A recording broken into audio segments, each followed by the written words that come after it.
Seahawks. Saints. Mm-hmm. Devin, this is a rivalry. I'm calling it a rivalry now, Devin. Okay. For how much it's talked about and for how many big plays have been made, including the amazing run by Marshawn Lynch, when he first got over from Buffalo. Oh, yeah. The run. The Beast run. When he was established as the Beast. When the Beast mode. He said, hold these as he jumped in the end zone. Moniker. Hold these. Actually came into fruition. Yeah. Devin Emery, this is going to be big. And at the end of the day, it's really tough to pick a winner in this thing. But what I want to do is I want us to take each team. I want us to break down the matchup, break down where they're playing. A Seahawks team who's 15-1 in starts with Russell Wilson at quarterback. So everyone wants to immediately write it off as just a W for the Seattle Seahawks. But let's break it down, Devin, because I believe in having an opinion on things. We got a call, John. Let's take the call. Let's do it. House Sports on your radio. Tell us who you are. Tell us who you're repping. Christmas, San Diego Chargers. Christmas D. Gibson, San Diego Chargers. We've already heard your perspective on San Diego, but you got Russell Wilson versus Drew Brees. I don't like that moniker. I prefer Seahawks versus Saints. Let's not waste any time. You are on the fence. Get off it. Why? Who's winning? I got the Saints winning, I think. I mean, obviously the Seahawks have a really good defense, but this is Drew Brees. The young man has 23 touchdowns, only 6 interceptions, averaging about 300 and some passing yards in the postseason. He's going to force the Seahawks into a shootout, and Russell Wilson can't keep up with Drew Brees. They're going to lose. Yes, he can, Christmas. Come on now. I disagree, Devin. I look at what I get out there in a Russell Wilson, and I know I'm more excited because I know Percy Harvin, it says he's ready to go against the Saints. So this is an element I haven't seen in this offense in quite some time. I know, but you have to look at who's throwing him the ball. Look at who's Russell throwing him the ball. Wilson is not going to drop back. He's not going to drop back 40 times a game. No. I mean, he completes like 4 per quarter. He can complete some balls. He can They're make a not nice gonna. drive It's down not the like field. they're gonna say, okay, we got Percy Harvin back. Let's drop back and throw. Drop back and throw. I agree with you, Christmas. I don't believe that Russell Wilson as a quarterback is as good as a quarterback as Drew Brees. And if you're talking about his assortment of wide receivers that he's playing with, it is not comparable to the assortment of wide receivers and pass-catching tight end with Graham. Got to count that in there. That Drew Brees is playing with. And one more thing, Devin Emery.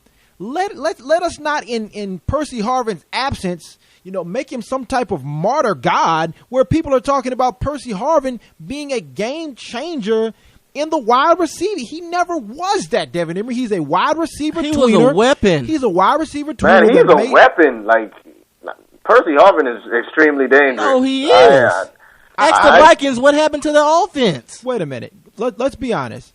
They put Percy Harvin in multiple situations. He is a wide receiver who has to be game planned and put in different scenarios in order to have success. That's how they're going to utilize him. Wait a minute. Percy Harvin has never been a player, never been a wide receiver that you just put out there and ask to produce at the wide receiver position. Has he had a 1,000-yard receiving season yet?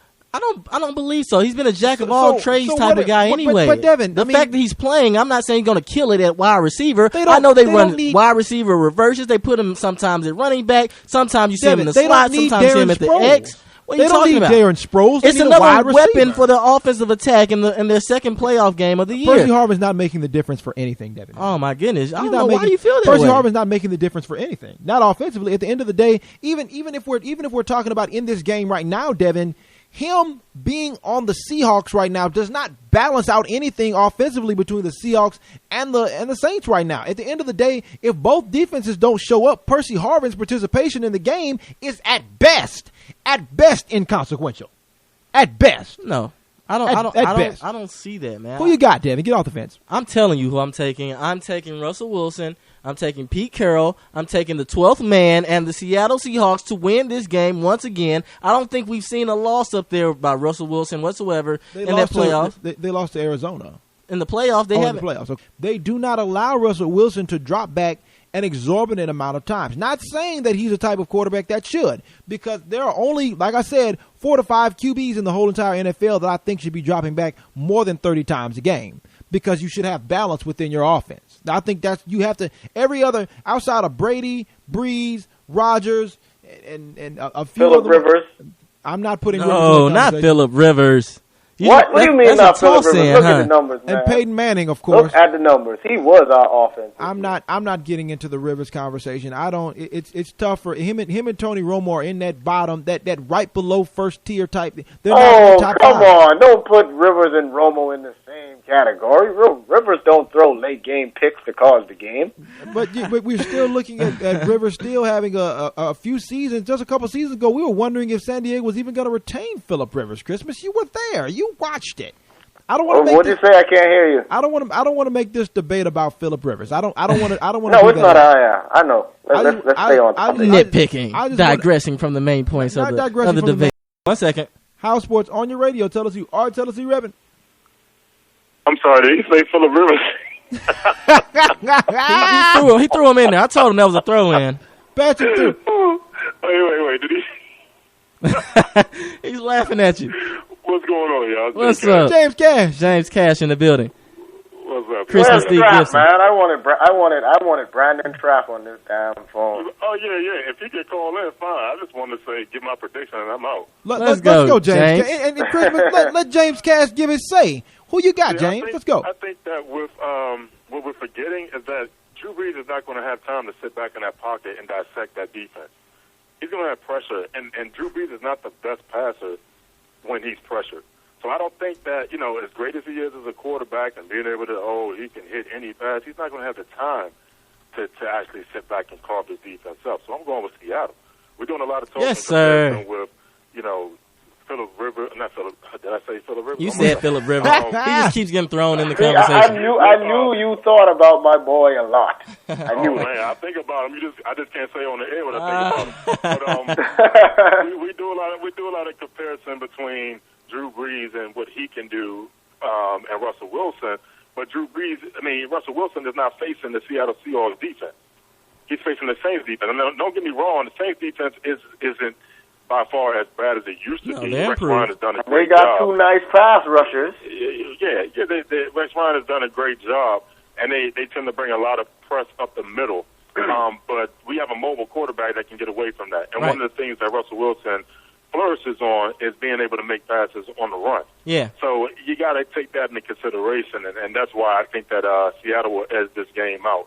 And it'll be an issue of a lot of 3-and-outs for the Saints, as opposed to long drives that feature Marshawn Lynch. Okay. And making the appropriate passes, the smart passes by Russell Wilson. That makes a lot of sense. Barring any NFL history-making type run for Marshawn Lynch again, I'm taking the Saints.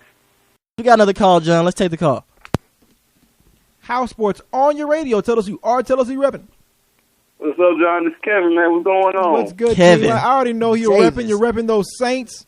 Man, I'm rolling with y'all this weekend. I am. I'm going with the Saints. It's against my better judgment, but in my heart, I feel as though Drew Brees is going to put on a show.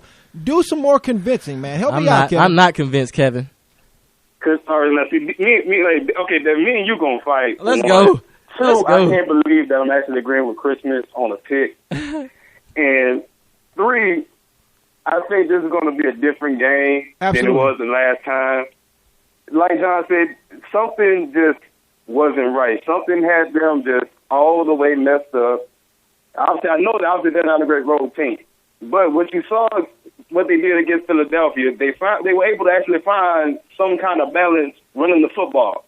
And this is where Mark Ingram really needs to step up just like he did the last time. It's not, but probably even more because, see, he needs, 10, 15 carries just to get warm. Okay. And, they can't have him going, 2 carries, jump out, 2 carries, jump out because he'll never be productive. With Pierre Thomas down, though. Yeah. On offense, let him run the ball. Let him go in the middle of that defense. He's probably the best running back we have to do that. That's not Sproles' area of expertise.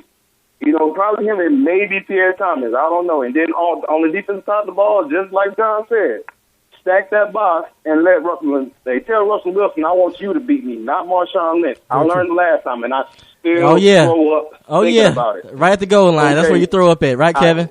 Right at the goal line. That last one makes me sick. I get sick thinking about it. It's gurgling in my stomach right now. I got the BGs. I got like the bubble gut. I'm thinking about that disgusting. He said, "Hold these." And honestly, and here's one thing, and I want to read this stat line to you, Kevin, just so we can be really, really candid with this thing. Drew Brees, 147 yards passing on 38 attempts. That's defense right there. Devin Emery, that's not going to happen again. That's defense right there. That's not going to happen again. He was sacked one time. Oh, yeah. That's a needle in a haystack there. No. That's what it is. That's an aberration. Drew, you remember what happened last time? We're going to do it again. And Mark Ingram, while you're getting those tune-up runs, as you say, Kevin, he got to get warm before he's able to do something.